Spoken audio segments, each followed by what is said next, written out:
Bismillahirrahmanirrahim. Assalamualaikum warahmatullahi wabarakatuh. Robbi sholli sodri wa yassir li amri wahlul 'uqdatam min lisani yafqahu qawli. Selamat siang sahabat fitness mania dimanapun berada. Jumpa lagi dengan saya Ervan di channel Mas Ervan. Hari ini hari Selasa teman-teman ya. Mungkin teman-teman ada yang sedang beristirahat, mungkin ada ya teman-teman yang sedang melakukan pekerjaan, kemudian ada urusan. Mudah-mudahan selalu dilancarkan urusannya hari ini ya teman-teman.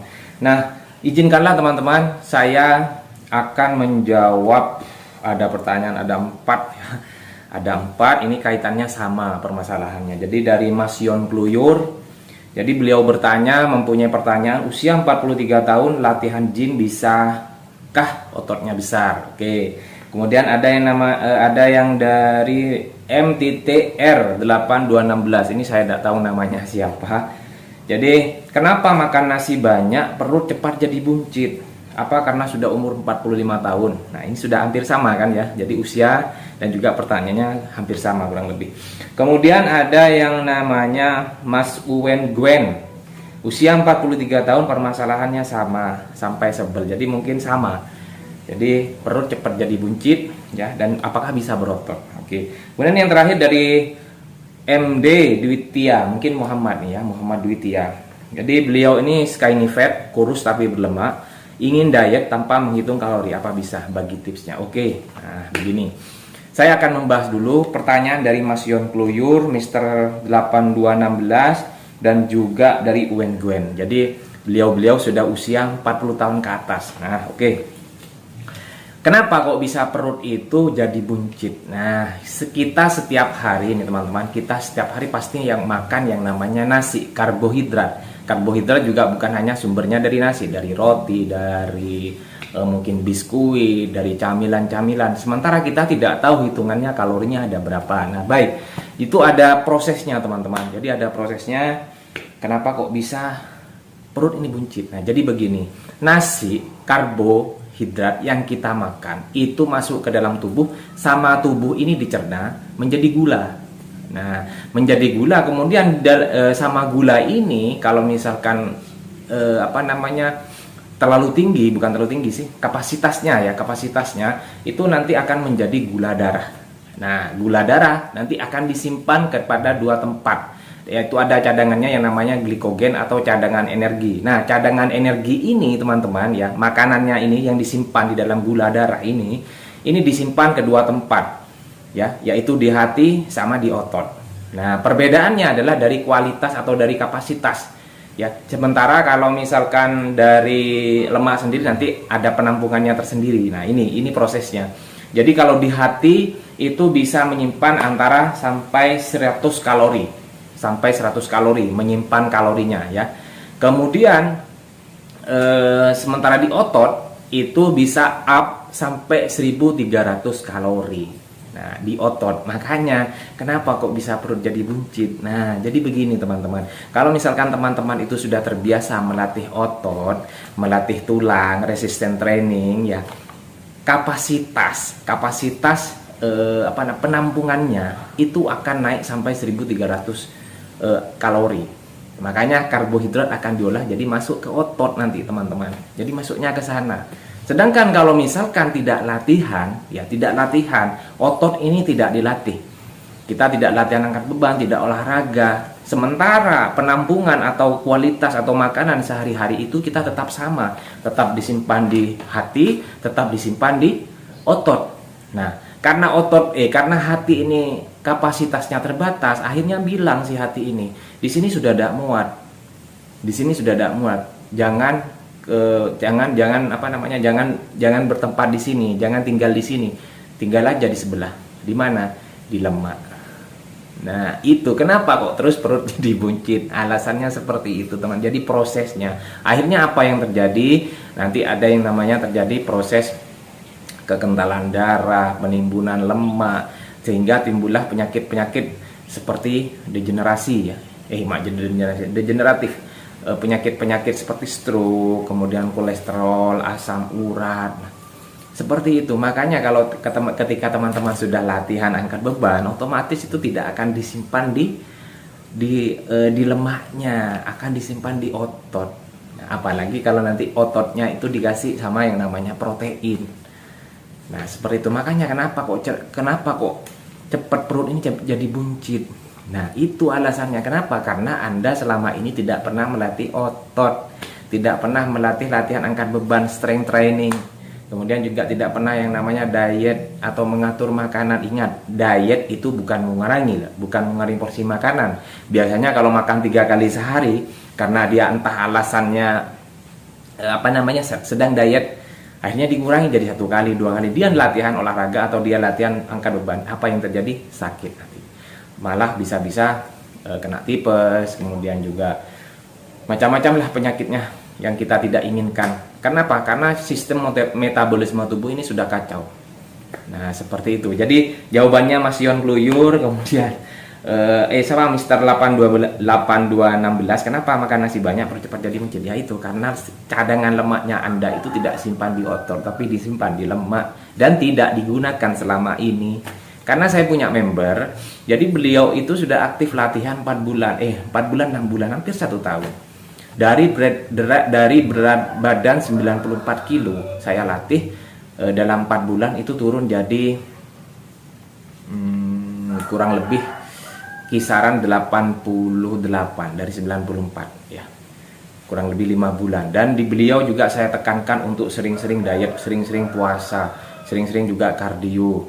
Alhamdulillah turun. Beliau sudah usia 48 tahun. Sekarang karena disibukkan karena pekerjaan yang menumpuk, pekerjaan kantor ya, beliau memang orangnya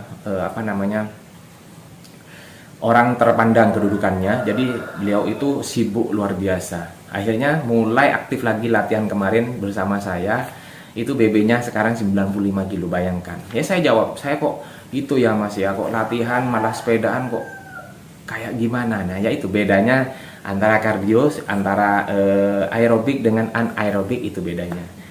Nah, jadi buat Mas Mister 8216 ya, pertanyaannya sudah saya jawab. Kenapa? Karena mungkin Anda tidak pernah latihan angkat beban. Seperti itu. Nah, sekarang Mas Yon Kluyur dengan Mas Uwen Gwen, ini sama-sama usia 43 tahun ya. Permasalahannya sudah sama tadi. Kemudian latihan gym bisakah ototnya besar? Nah, sekali lagi saya tekankan di sini. Kalau niat latihan, entah Anda itu mau usia 40, 30, 20, 50, jangan fokus sama berotot dulu. Jangan fokus sama berotot dulu. Fokuskanlah sudah untuk olahraga, fokuskanlah untuk jadi habit yang bagus, habit yang baik ya. Saya kemarin sudah di video short saya kan sudah saya merekam video bapak tua ya yang jenggotan putih, gundul, usia 57 tahun. Bayangkan. Bodinya bagus, proporsional, otot-ototnya kencang, 57 tahun. Dan kemarin leg press sampai 395 kilo. Leg press. Saya tanya, wah gimana Pak benefitnya selama itu? Enak Mas, enteng banget Mas, saya usia seperti ini. Anak saya sampai termotivasi juga, anaknya sendiri. Padahal beliaunya sendiri sudah menyarankan, ayo latihan. Tapi tidak ada panggilan, tidak ada panggilan hati. Dan beliau itu sering keluar kota, nyetir sendiri. Kemarin katanya mau ke Bali, sekarang itu off, beliaunya libur, mungkin ke Bali urusan pekerjaan. Beliau nyetir sendiri. Kemarin sudah datang dari Malang, jadi mungkin istirahatnya sekitar 1 hari, 2 hari, dan itu disempatkan pasti olahraga. Setiap sore mesti ketemu saya kalau sudah di Seven Gym.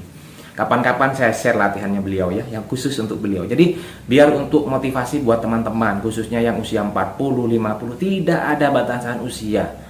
Tidak ada batasan usia, tidak ada pantangan usia. Kecuali kalau misalkan usia masih di bawah 14 tahun ya. Jadi tidak ada tidak ada keraguan lah untuk teman-teman itu untuk memulai latihan angkat beban. Karena saya tahu sendiri secara langsung dengan mata kepala sendiri, beliau bugar, beliau ngangkat beban sedemikian rupa tuh sudah luar biasa. Sampai teman-teman di Seven Gym tuh juga heran, wah usia kok seperti itu kok masih kuat angkatannya. Nah, itu rahasianya. Saya tanya juga katanya memang sudah sering dari dulu memang sudah aktif latihan angkat beban, dan sekarang beliau merasakan benefitnya di usia senja ya. Sudah punya cucu ya. Seperti itu. Nah, jadi untuk Mas Yon Kluyur, kalau mau nge-gym jangan fokus untuk berotot dulu, jangan fokus untuk six pack dulu. Sudah, nikmati, enjoy. Jadikan kebiasaan 3 bulan, 5 bulan. Hasilnya akan terlihat selama 1 tahun. Memang susah, memang sulit. Tetapi kalau kita memang diniatkan untuk merubah versi diri kita yang kemarin kurang baik dari segi pola makan, dari segi pola olahraga kurang bijak lah, menjadi lebih baik dari kemarinnya, dari sebelumnya. Nah, seperti itu. Ini sudah saya jawab. Kemudian yang terakhir dari Muhammad nih mungkin ya, MD Dwitia. Skinny fat, kurus tapi berlemak. Ini sama seperti saya nih kasusnya. Dulu saya kurus tapi saya perut buncit, berlemak. Ya, lemaknya banyak. Ingin diet tanpa menghitung kalori, apa bisa? Nah, begini, kalau diet, sekali lagi, diet itu bukan mengurangi ya, tetapi mengatur, yaitu Anda harus defisit kalori. Defisit kalori itu kurang lebih kalau kita normal, agar metabolisme tubuh kita itu tetap bagus, kisarannya maksimal 300 sampai 400 lah per hari kalori hariannya. Kan teman-teman kan mungkin Anda kan bisa misalkan dalam 300 gram nasi itu berapa kalori. Nah, itu sudah bisa dihitung. Ya, itu dikurangi. Intinya pokoknya 300 kalori hariannya Anda harus masuk seperti itu, harus konsumsinya seperti itu.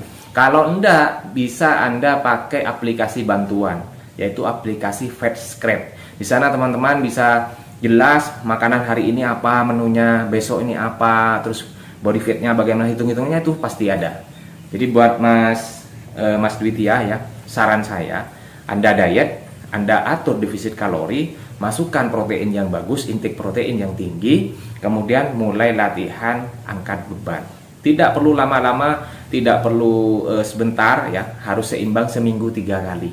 Seminggu 3 kali itu sudah bagus, minimal seminggu 3 kali. Di jadwal push pull leg repeat, push pull leg repeat, gerakan push chest, tricep, gerakan pull back, row, bicep, legnya, lower backnya, kemudian di repeat, ulangi lagi. Lihat dalam 3 bulan, jika Anda konsisten disiplin, insya Allah Anda akan kaget sendiri dengan hasilnya sendiri.